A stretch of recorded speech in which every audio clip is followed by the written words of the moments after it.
Assalamualaikum warahmatullahi wabarakatuh. Baik, pada pertemuan kali ini kita akan membahas tentang soal dan pembahasan tentang statistika. Yang akan kita bahas pada pertemuan hari ini adalah tentang jangkauan, min, dan modus. Nah, beberapa contoh soal dan pembahasan tentang jangkauan, nilai rata-rata, dan nilai yang sering muncul. Ini disampaikan langsung oleh saya, Dede Fahrudin. Baik, pertama, ada contoh soal nomor pertama tentang jangkauan. Soalnya adalah data banyaknya mobil yang lewat pada suatu jalan tiap jamnya adalah 51, 35, 29, 57, 21, 40, 25, 47, 25, 53, 48, 43, 27, 34, 37, 51, 35, 29, 57, 21, 40, 25, 47, 25, 53, 48, 43, 27, 34, dan 37. Ditanyakan adalah berapakah range dari data tersebut. Kita harus ingat bahwa mencari jangkauan atau range adalah rumusnya mencari nilai paling besar dikurang nilai paling kecil. Nah, dari data ini kita bisa lihat mana nilai paling besar. Maka nilai paling besarnya adalah 57. Dan nilai paling kecil adalah 21. Maka range-nya atau jangkauannya adalah nilai paling besar dikurang nilai paling kecil, yaitu 57 dikurang 21. Sehingga hasilnya 36. Jadi dari soal nomor 1 kita dapat hasilnya bahwa range-nya atau jangkauannya adalah 36. Soal berikutnya nomor 2 adalah nilai ujian akhir matematika siswa adalah 70, 72, 69, 67, 54, 60, 49, 75, 59, 63, 70, 72, 69, 67, 54, 60, 49, 75, 59, 63. Maka hitunglah range dari data tersebut. Ingat tadi sama seperti pada soal nomor 1, kita menghitung selisihnya, cari nilai terbesar dikurang nilai terkecil. Nah, dari data ini nilai terbesarnya adalah 75 dan nilai terkecilnya adalah 49, sehingga hasilnya adalah 26. Nomor 3, kita masih membahas tentang jangkauan atau range. Hitunglah rentang dari data 20, 21, 19, 17, 20, 21, 23, 24, 25, 20, 21, 19, 17, 20, 21, 23, 24, dan 25. Maka sama pada nomor 2 dan nomor 3, nomor 2 dan nomor 1. Soal nomor 3 masih kita mencari range, yaitu selisih. Kita cari nilai terbesar. Nilai terbesarnya adalah 25 dan terkecilnya 17, sehingga range atau jangkauannya adalah 8. Nah, pada soal nomor 4 kita sudah membahas tentang rata-rata atau min dalam statistika istilahnya. Rata-rata untuk data tunggal di sini. Hitunglah rata-rata dari data 6, 6, 4, 6, 2, 5, 5, 6, 7, 6, 8, 6, 6, 4, 6, 2, 5, 5, 6, 7, 6, 8. Kita harus ingat bahwa mencari rata-rata adalah jumlah banyaknya data, jumlah data dibagi banyaknya data. Kita jumlahkan keseluruhan dibagi banyaknya data. Sehingga hasilnya adalah 122. Karena banyaknya data adalah 22, maka 122 dibagi 22 hasilnya 5,55. Itu soal nomor 4. Untuk soal nomor 5, diberikan data sebagai berikut.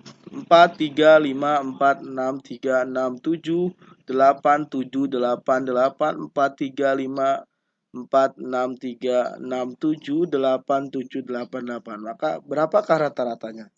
Kita hitung rata-rata. Sama seperti soal nomor 4 tadi, kita jumlahkan keseluruhan data itu dibagi banyaknya data. Sehingga 138 dibagi 24. Karena banyaknya data pada soal nomor 5 ada 24. Sehingga hasilnya adalah 5,75. Ya, soal nomor 6. Rata-rata nilai ujian matematika 29 orang siswa adalah 70. Ketika nilai ujian matematika milik Andi digabungkan dengan nilai-nilai siswa tersebut, rata-rata nilai naik menjadi 71. Berapakah nilai Andi tersebut? Ingat, dari 29 awalnya 70, masuk satu siswa menjadi 71.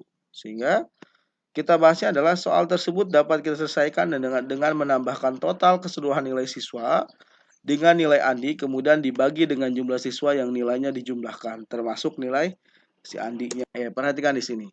Kalau kita tahu rata-rata adalah 1 per N, sigma N, I sama dengan 1 XI. Artinya ketika I-nya 1 ya maka XI. Ketika I-nya 2 maka X-nya menjadi 2. Nah, 70. 70 ini adalah nilai rata-rata awal sebelum masuk Andi. Maka 1 per 29, X1 sampai dengan X29. Nah, 70 dikali 29. Maka hasilnya adalah 2030. Maka X1 sampai dengan X9 sama dengan 2030. Dengan masuknya nilai Andi, jumlah siswa bertambah menjadi 30. Artinya N-nya jadi 30 yang awal 29. Dan rata-rata nilainya naik jadi 71.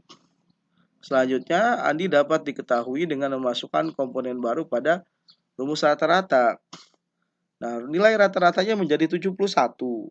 Maka 1 per 30. Kalau tadi kan 1 per 29 karena datanya 29 anak ditambah 1 per 30. Maka X1 sampai dengan X30. 71 kita kali 30. Maka hasilnya 2130. Maka tadi kita dapatkan X1 sampai dengan X29 adalah 2030 ditambah X30. X30 kan belum kita ketahui. Maka X30 kita pindahkan berada di kiri, jadi 2130 dikurang 2030, maka X30 adalah 100. Dengan demikian, nilai rata-rata Andi adalah 100. Jadi masuknya Andi nilainya 100, jadi rata-ratanya menjadi 71. Itu soal nomor 6. Berikutnya soal nomor 7. Berikut ini adalah data nilai mahasiswa untuk mata kuliah statistika. Nilai mahasiswa diurutkan dari yang terendah ke yang tertinggi, sehingga ini datanya sudah diurutkan ya. 4, 4, 4, 5, 5, 5, 5, 5, 6, 6, 6, 6, 7, 7, 7, 7, 7, 8, 9, 4, 4, 4, 5, 5, 5, 6, 6, 6, 7, 7, 7, 7, 8, 9. Maaf ini terketik 2 kali, mesti 1 kali aja ya. Nah, menurut pertimbangan dosen, mahasiswa harus mengulang ujian kembali untuk memperbaiki nilainya apabila nilai yang mereka dapatkan berada di bawah rata-rata. Berapa orangkah yang harus memperbaiki nilai tersebut? Ingat, sebelum menghitung jumlah mahasiswa yang harus diperhatikan, diperbaiki nilainya, kita harus menghitung dulu rata-rata tersebut. Diketahui banyaknya data adalah 20.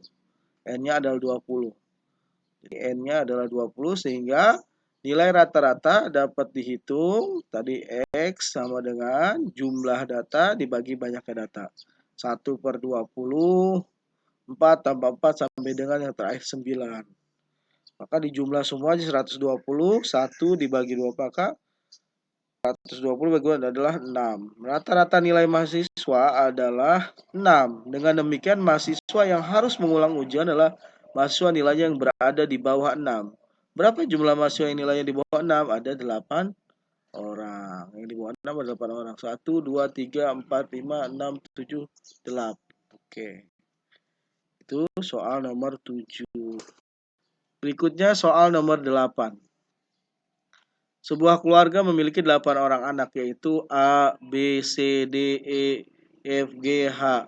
Umur A adalah 2X ditambah 12X tambah 1 tahun. Umur B adalah X ditambah 1X tambah 1 tahun. Umur C, D, E, F, G, H berturut-turut adalah X tambah 2X tambah 2, X tambah 3, X tambah 3, X tambah 4, X tambah 4, X tambah 5, X tambah 5, X tambah 6, X tambah 6, dan X tambah 7, X tambah 7 tahun. Jika rata-rata umur semua anak tersebut adalah 77, berapa umur A? Nah, maka untuk umur A adalah 2X plus 1, di mana untuk menghitungnya nilai X harus kita ketahui terlebih dahulu. Dari soal diketahui rata-rata umur adalah 7 dan banyaknya data adalah 8. Maka N-nya 8. Jika komponen-komponen yang kita ketahui dalam soal itu kita masukkan dalam rumus rata-rata, maka X sama dengan 1 per N, maka 7 sama dengan 1 per 8, 2X tambah 1, X tambah 1, X tambah 2 sampai dengan X7, sehingga hasilnya 9X ditambah 29 sama dengan 7 dikali 8. Maka 9X sama dengan 56 dikurang 29 sama dengan X sama dengan 27 dibagi 9, maka X-nya adalah 3. Jadi nilai X adalah 3, dengan demikian umur A adalah 2 kali X adalah 3, 2 kali 3 tambah 1 yaitu 7. Berarti umur A adalah 7 tahun. Berikutnya soal nomor 9.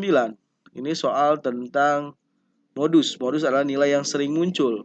Nah, 10 orang siswa dijadikan sebagai sampel dan diukur tinggi badannya. Hasil pengukuran tinggi badan adalah sebagai berikut: 172, 167, 180, 170, 169, 160, 175, 165, 173, dan 170. Tentukan modus tinggi badan. Ingat, untuk mengetahui modus dari data, kita tidak menggunakan rumus apapun. Kita menentukan modus hanya melalui pengamatan saja. Dari hasil pengamatan, hanya nilai 170 yang sering muncul, yaitu muncul 2 kali. Sedangkan nilai data lainnya hanya muncul 1 kali. Jadi modus data di atas adalah 170. Nah, untuk mempermudah pengamatan dalam mendapatkan modus, kita bisa juga mengurutkan data tersebut. Hasil pengurutan data tersebut adalah kita urutkan dari data yang terkecil sampai data terbesar, sehingga kita peroleh nilai modusnya adalah 170. Terakhir nomor 10. 8 buah mobil sedang melaju di suatu jalan raya. Kecepatan ke-8 mobil tersebut adalah 60, 80, 70, 50, 60, 70, 45, dan 75. Tentukan modus kecepatan. Nah, jika data diurutkan, maka hasilnya sebagai berikut: 45, 50, 60, 60, 70, 70, 75, dan 80. Hasil pengamatan dari pengurutan di atas bisa diketahui nilai data 60 dan 70 adalah nilai yang data yang sering muncul masing-masing 2 kali. Oleh karena itu, modus dari sekelompok data di atas adalah ada 2, yaitu 60 dan 70. Demikianlah materi tentang soal dan pembahasan statistika tentang jangkauan, min, dan modus. Demikian materi yang dapat saya sampaikan. Kurang lebihnya mohon maaf. Assalamualaikum warahmatullahi wabarakatuh.